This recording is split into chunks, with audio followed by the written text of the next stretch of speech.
O mar tamén ten amores, o mar tamén ten muller. Está casado coa area, dalle bicos cantos quer. Con versos como este publicítanse os queixos verbas, un proxecto que nace da fusión de 3 granxas familiares en Arzúa que elaboran queixos de gran calidade que levan dun xeito claro e rotundo a lingua galega na súa etiqueta. Imos coñecelos.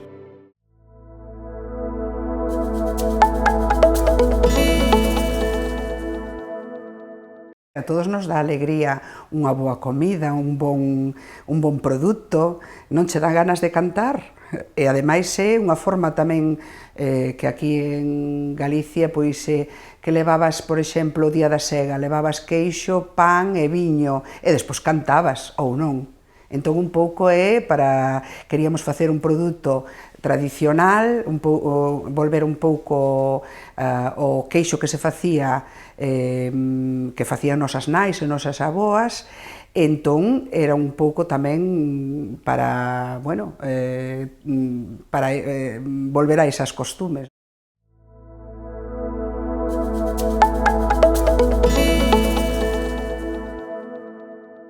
Os 3 socios, no 2008, démoslle un xiro ás explotacións, é dicir, non queríamos ser intensivos, queríamos, é dicir, non víamos, non iba na nosa mentalidade ampliar. De feito, eu fixera unhas instalacións no 2000, unhas instalacións grandes que despois quedáronseme excesivas, pero non, de repente dímonos conta que non queríamos ir por ese camiño. Entón, no 2008 decidimos pasarnos a ecolóxico.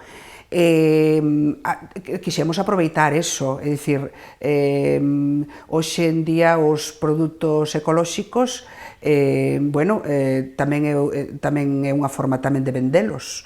Non digo que os que facían nosas abuelas eran seguramente tan ecolóxicos como os que facemos nós, pero bueno, hoxe digamos o consumidor teslle que dar unhas garantías, e o sello de ecolóxico, mal que nos pese, é unha garantía de unha maneira de facer o produto.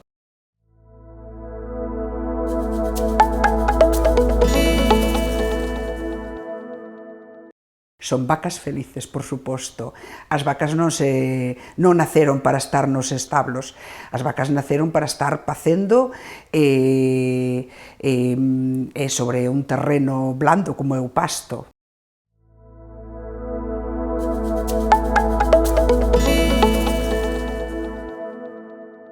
Por suposto. De feito, digamos que os queixos, a queixería está situada na miña explotación, porque, bueno, por unha cuestión, bueno, que eu tiña aí un local que aproveitamos e tamén estaba mellor, como, digamos, queríamos un pouco que a xente vise que era verdad eso de que era das vacas, era queixo feito co leite das vacas que estaban facendo. Entón, por eso, decidimos tamén poñer tenda na mesma explotación para que a xente viñera a comprar o queixo e vira que era verdad, porque a veces vendenche un produto e dice, de pastoreo, e non... Entón, queríamos demostrarlle a xente que era real eso que vendíamos. Basicamente, as miñas vacas comen pasto, un pouco de concentrado e erva seca, forraxe seco.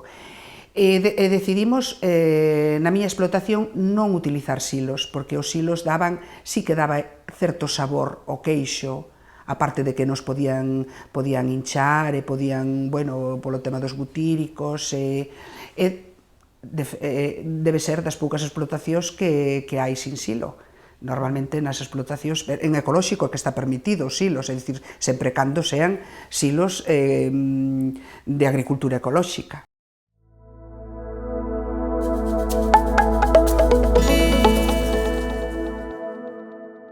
Somos 3 explotacións distintas, entón eu faturo 220.000 kilos, pero segade por a Casa do Xordo, que é outra explotación, fatura bastante máis. Eu, hombre, non sei canto fatura exactamente, pero fatura máis que a min. E Ganadería Pear, que é outra explotación máis parecida á miña, tamén factura un pouco máis que a min, a mellor anda nos 240, 250.000 kilos.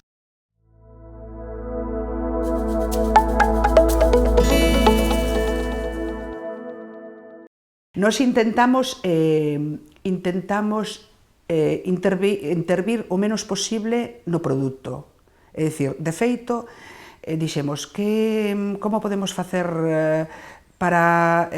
O normal é, pois, co leite da explotación vaya para un tanque de frío, do tanque do frío trasvasalo á cuba da queixería, e nos queríamos intervir o menos posible porque nos parecía que íbamos conseguir un produto bon, un produto mellor. Entón, o que facemos é, o día que elaboramos, xa directamente muximos directamente á cuba, é dicir, o único que fixemos foi poñer dúas tuberías, en vez de ese día ir o leite para o tanque de frío, vai directamente á cuba da queixería.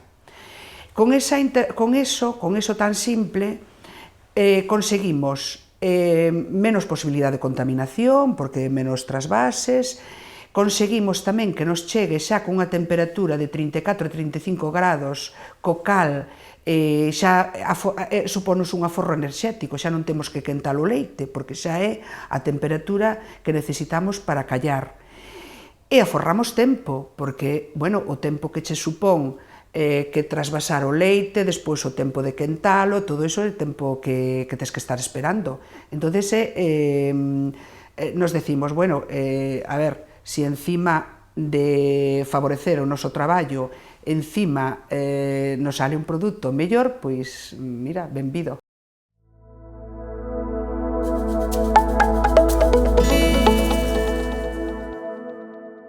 Facemos un queixo que chamamos tipo país, que é o queixo que se fixo sempre, que se fixo de forma tradicional.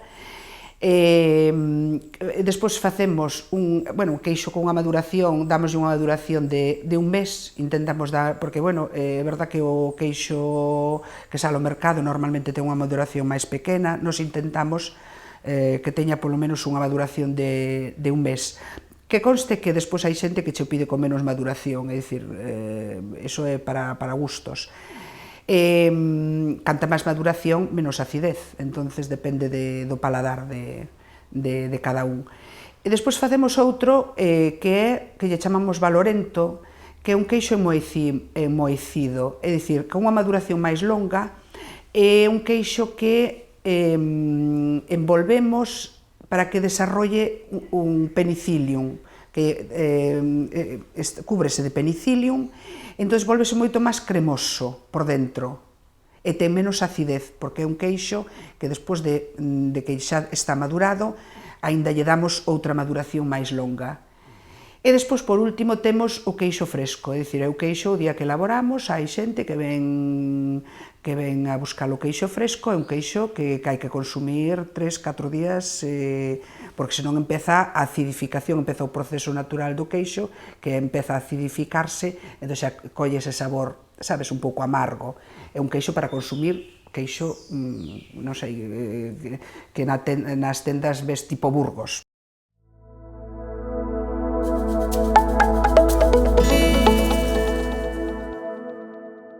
Sí, estamos aí probando con un queixo con pimentón. Pero, bueno, pimentón pola corteza, eso. Pero, bueno, estamos probando. De momento está aí, en probas.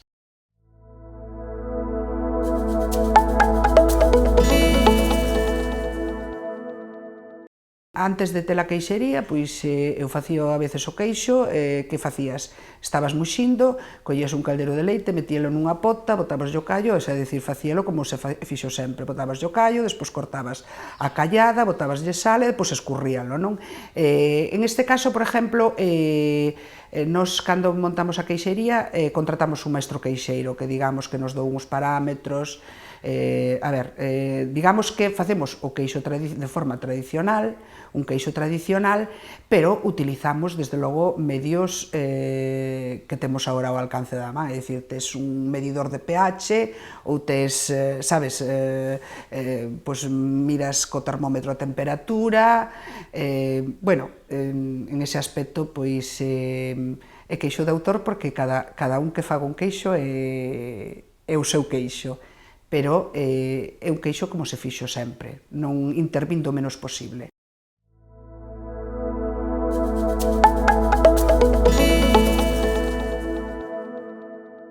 Entre os tres explotacións que temos a queixería,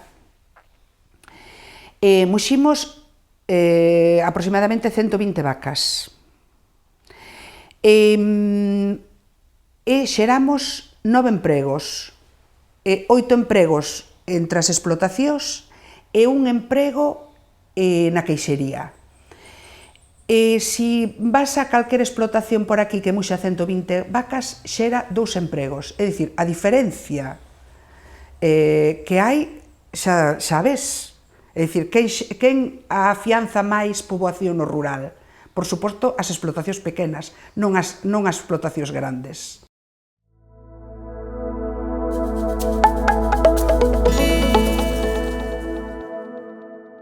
Decidimos pasarnos dunha gandeiría intensiva a unha gandeiría ecolóxica. É dicir, non xa de feito, tanto as tres explotacións nunca deixamos de ter as vacas en pasto. Realmente cambiar para ecolóxico non nos foi moi difícil. Non abusábamos dos herbicidas nin dos pesticidas, pero nos vivimos na explotación e queremos ter tamén calidade de vida. Entendíamos que en intensivo cada vez deterioras máis o terreo, por eso fundamentalmente por eso decidimos pasarnos ecolóxico. Non iba ca nosa forma de pensar, é dicir, tiñamos que crear un entorno o que tamén cuidásemos, non era solamente digamos, un negocio, o que ten que ser un negocio, porque tens que vivir da gandeiría, tens que vivir deso. Pero aparte do negocio, nós tamén queríamos cuidar o noso entorno, que o noso entorno non se deteriorase desa maneira.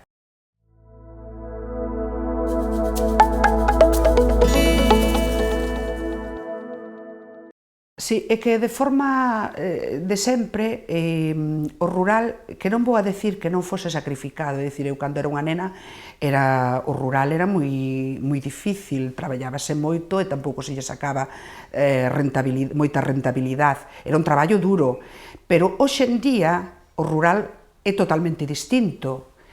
A min dame pena, por exemplo, porque siguen os pais transmitindo aos fillos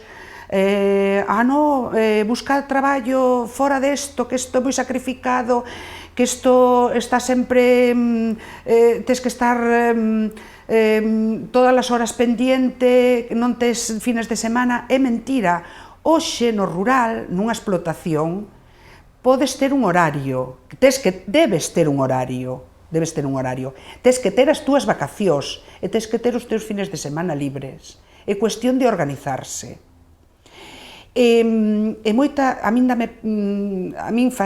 Moitas explotacións que se están pechando, explotacións medianas ou pequenas, que serían rentables, e, sin embargo, péchanse, e non hai nadie que colla esa explotación, non hai ningún fillo que colla esa explotación e despois vai a traballar. Sí, é verdad, o mellor unha empresa que traballa de luns a sábado e libra o domingo, e ten eso. Pero eso mesmo pódese facer hoxe en día nunha explotación. E nos, en eso coincidimos os tres socios, se traballamos na explotación tiñamos posibilidades de traballar en outro sitio, e se traballamos na explotación é tamén porque queremos ser donos do noso, é dicir, ti vas a traballar nunha empresa, tes que, digamos, facer o traballo que che din como che din, o sea, non podes. Aquí, nunha explotación, ti se o fas ben, vas ter máis rentabilidade. Se o fas mal, sabes que tes que pensar, pois mira, teño que mirar a maneira de facelo mellor. É dicir, está nas túas mans, que iso tamén é satisfactorio, que ti poidas ter control de eso. Iso, para min, é importante.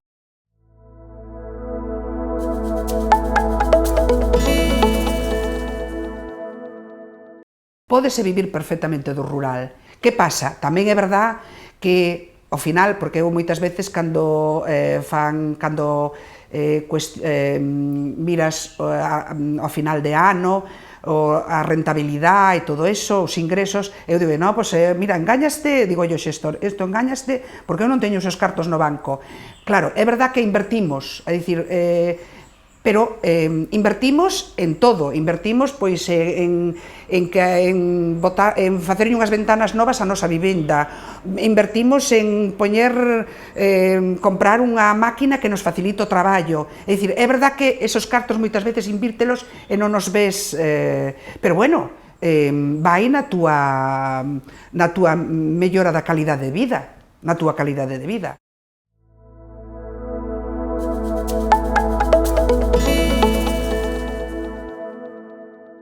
Porque cando encargamos a etiqueta queríamos algo que nos definira.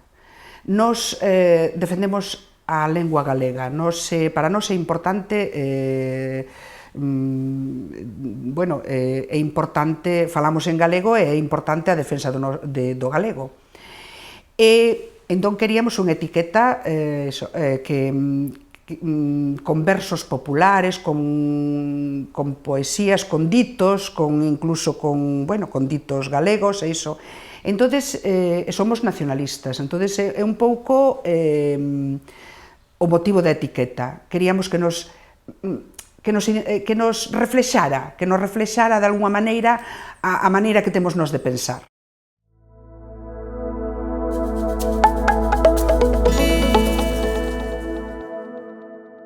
A etiqueta foi un éxito en ese aspecto, é dicir, a xente gustoulle. Tamén o cliente que temos tamén é un cliente que, se ven buscar un produto tradicional, de alguma maneira ten un amor á súa terra, non? É unha maneira tamén. Pero foi un éxito, é dicir, que decía antes que algunha xente dime, non, a min ponme, esa xa teño, ponme a outra ou outra etiqueta, non? Para ter versos distintos. En ese aspecto a xente gustoulle moito.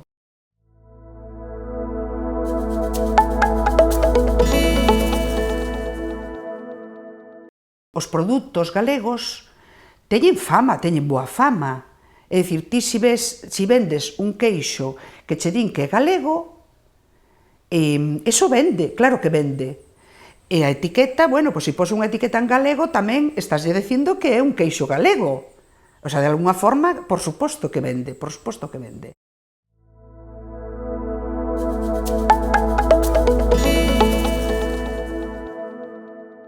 Como ten que ser, lóxicamente, claro que apostamos.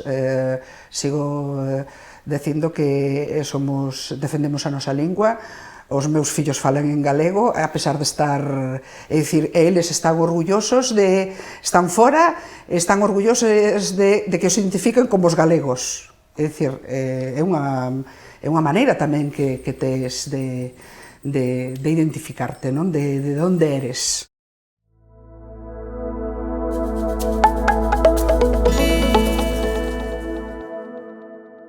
Non, para nada. Porque esa etiqueta vamos a ver, a que che pon a normativa é a outra etiqueta, a que poñemos por detrás. A contraetiqueta. Que non é a contraetiqueta, é a etiqueta real, pero nós facemos a contraetiqueta. Poñémola por detrás. E iso é o que leva o rexistro sanitario, iso é o que leva todo o que ten que levar, é dicir, os parámetros que ten que ter, o queixo, todo eso, é dicir, o que nos exige a lei. Entón, non tuvemos ningún problema, a verdade que non tuvemos ningún problema.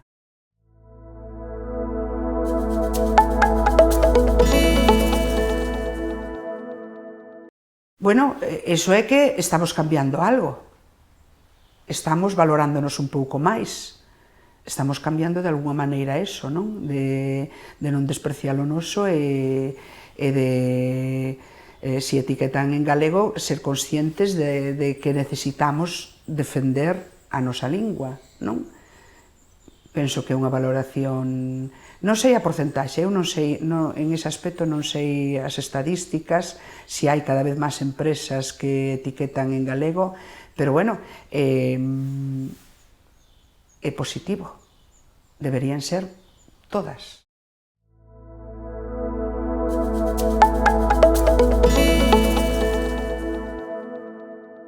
Sí, mira, hai unha cousa, bueno, é verdad que agora en este mundo globalizado que cada vez é máis difícil cando vas a un sitio de traer un regalo. É dicir, queres levarlle algo a alguén e non tes, porque todo o que podes comprar, total, telo no teu eso. Entonces, curiosamente, agora, por exemplo, hai moita xente que nos pide queixos, sobre todo, bueno, o tamaño pequeno, non? O tamaño pequeniño, pois, por exemplo, para poñer de regalo nunha boda. Digo, eu non pensara nesa posibilidade. Digo, pois, é verdad. E logo, que mellor que levar un queixo que nunha boda? Ou para outra celebración ou eso. E, bueno, moita xente, por exemplo, que o feito de ser distinto, xente, por exemplo, que compra queixo no supermercado, un queixo, bueno, de Arzúa, de Tetilla ou do que sea, sin embargo, cando ten que facer un agasallo para alguén, ven a buscalos aquí. Prepárame 2 queixos porque é que quero facerlle un agasallo a unha persona tal. E dice, si ven buscar o teu queixo para facer un agasallo, é porque lle dá máis valor.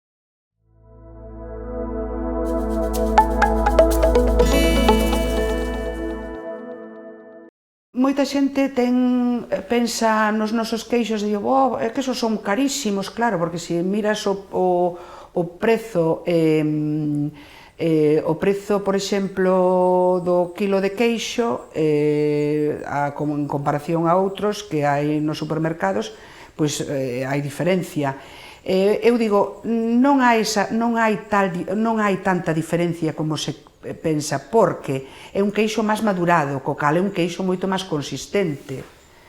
E despois estás ca etiqueta de